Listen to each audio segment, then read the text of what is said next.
Hi guys, welcome!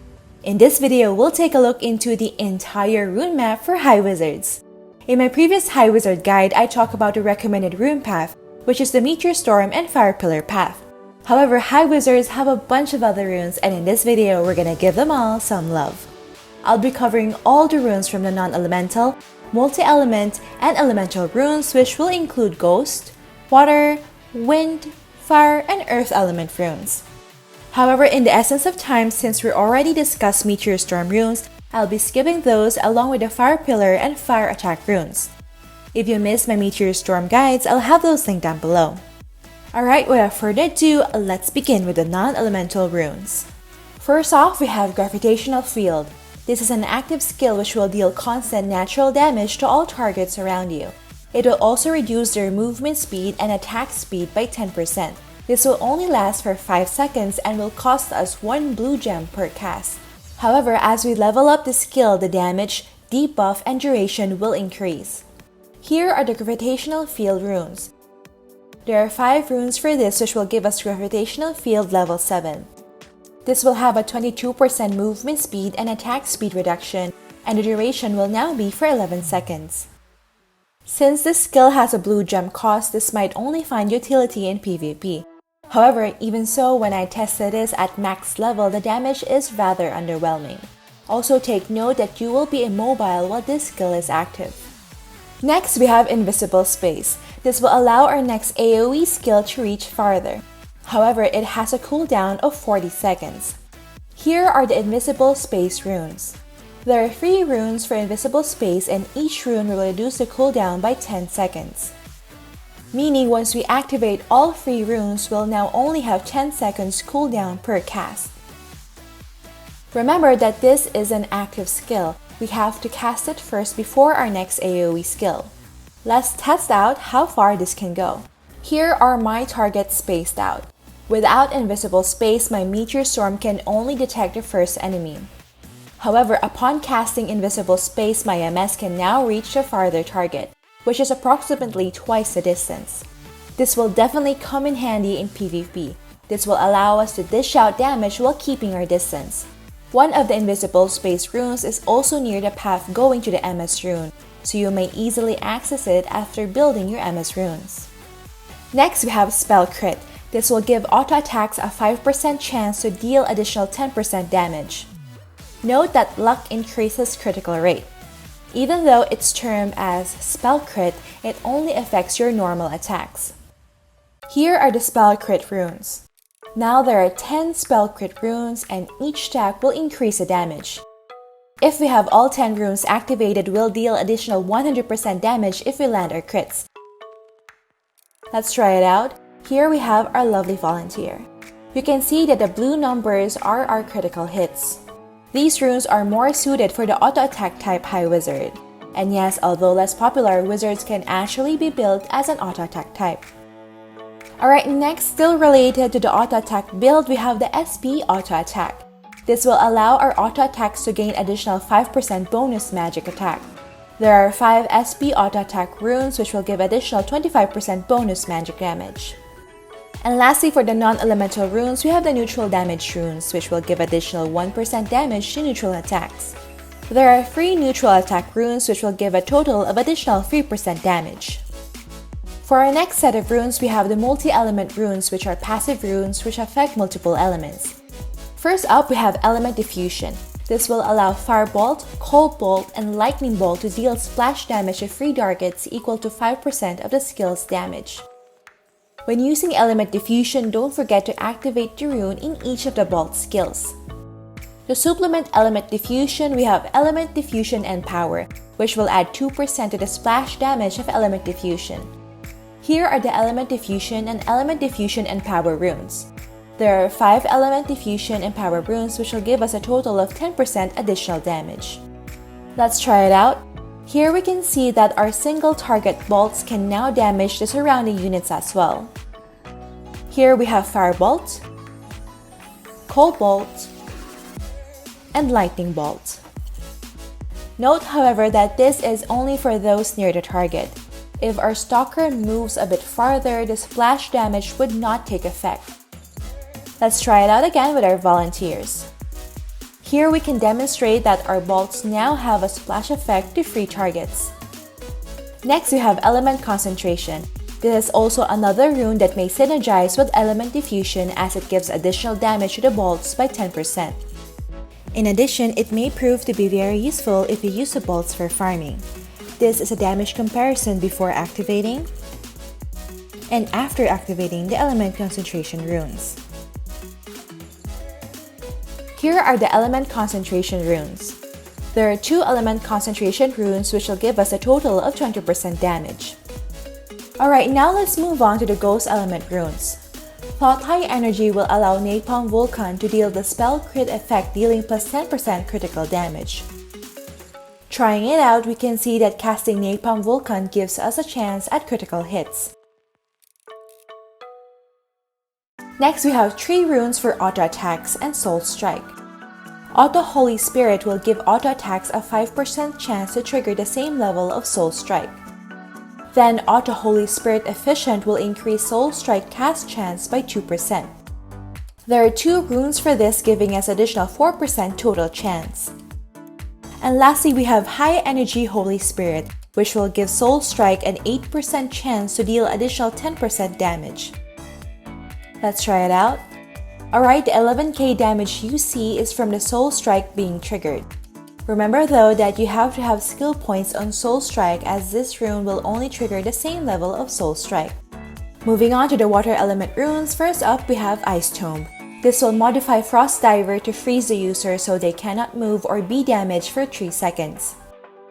Originally, Frost Diver will freeze the target, but this time the user will be the one frozen. There are 3 Ice Tomb runes. Each one will stack the duration of freezing, thus at max 3 stacks the caster will be frozen for 9 seconds. This will allow Frost Diver to become a defensive skill.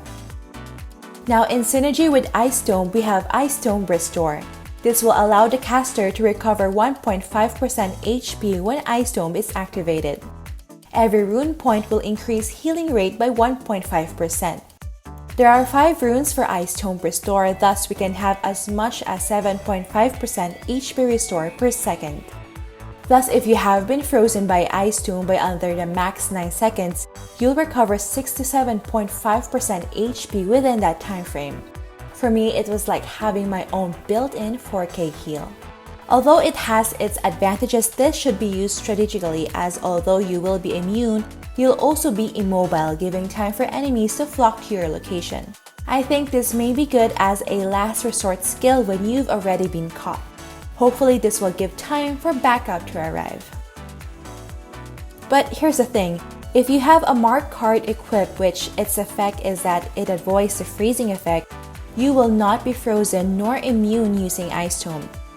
What happens instead is that upon casting Frost Diver, you won't be frozen but you will still have the healing effect, so you can run around with a continuous 4K heal.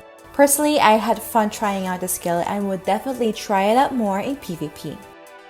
Here are the Ice Tomb and Ice Tomb Restore runes.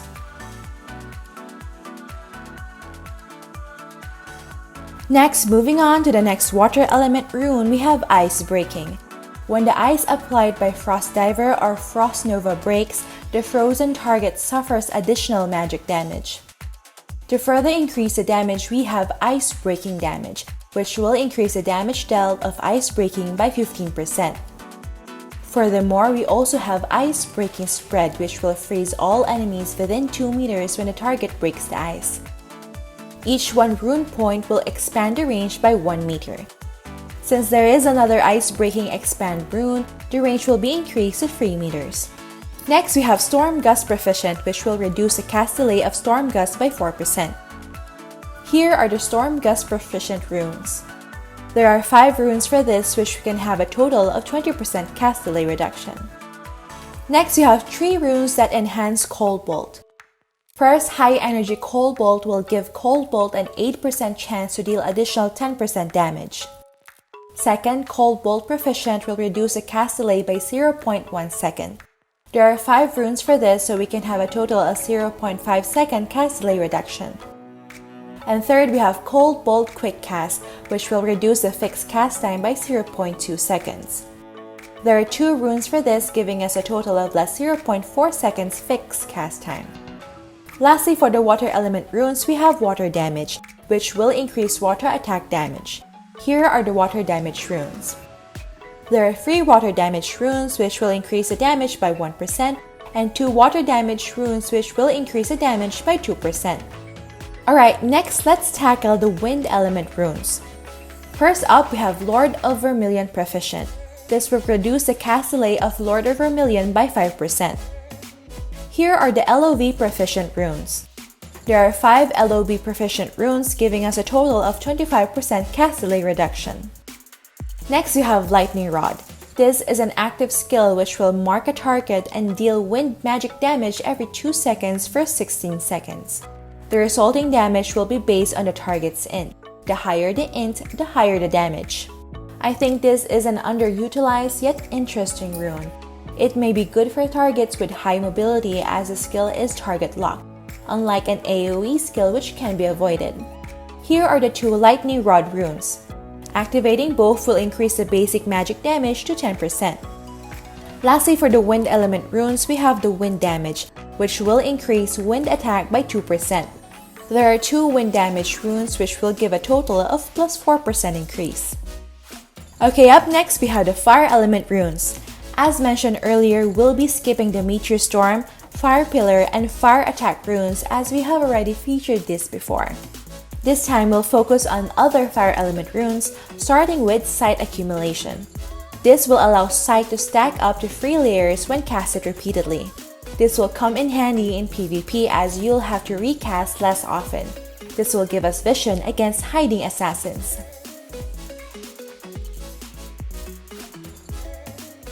Related to Sight, we have Sight Blissing. When Sight is removed, it will automatically trigger the same level of Sight Trasher. Sight Trasher knocks back the enemy and deals fire magic damage. However, the knockback is invalid in PvP, thus limiting its utility. Note that if the sight is removed by manually casting Sight Trasher, this effect will not be triggered. Next, we have Auto Attack Igniting. This will allow our auto attacks to trigger a light when using Flame Heart.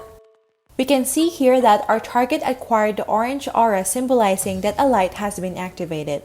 The target then suffers continuous fire magic damage. Note that you should have skill points on a light for this to work. Related to that, we have Alight-Enpower. This will give additional 3% magic attack bonus for Alight. There are 3 Alight-Enpower runes giving us additional 9% damage. Here are the Auto Attack Igniting and Alight-Enpower runes. Next, we have Fireball Quick Cast, which will increase Fireball's magic attack damage by 5%. Here are the Fireball Quick Cast runes. There are 5 runes which will give a total of 25% bonus magic damage. Just note though that although the rune is named as Fireball Quick Cast, only the magic attack is affected and not cast time. Next, we have the runes for Ring of Fire. Ring of Fire Quick Cast will lessen the cast time variable of Ring of Fire by 0.25 seconds. There are 2 runes for this which will give a total of less 0.5 seconds cast time. Next, we have Ring of Fire Block, which will increase the number of hits withstood by 1. There are 3 runes for this, giving us a total of 3 additional hits withstood. Here are the runes for Ring of Fire. Next, we have the 3 sets of runes for Firebolt. Higher energy Firebolt will allow Firebolt to have an 8% chance to deal 10% additional damage. Bolt-Proficient will reduce the cast delay by 0.1 seconds. There are 5 runes for this, giving us a total of less 0.5 seconds delay. And lastly, Firebolt Quick Cast will reduce the cast time by 0.2 seconds. There are 2 runes for this, giving less 0.4 seconds cast time in total. Here are all the runes for Firebolt.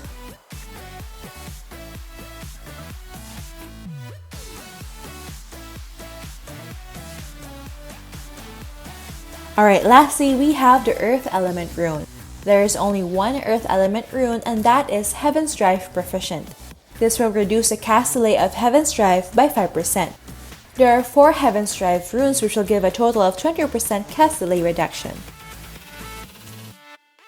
Alright, so far we discussed all the multi-element, non-elemental, and elemental runes, which include the ghost, water, wind, fire, and earth element runes. I hope this video was helpful in giving us a better understanding of all the other high wizard runes aside from Meteor Storm. Comment down below which one are you most excited to try. Alright, that's it for this video guys. Don't forget to like if you enjoyed watching this guide. If you're new here, I would love for you to consider subscribing by hitting the red subscribe button down below. I would love to have you back. Thank you for watching and see you in the next episode.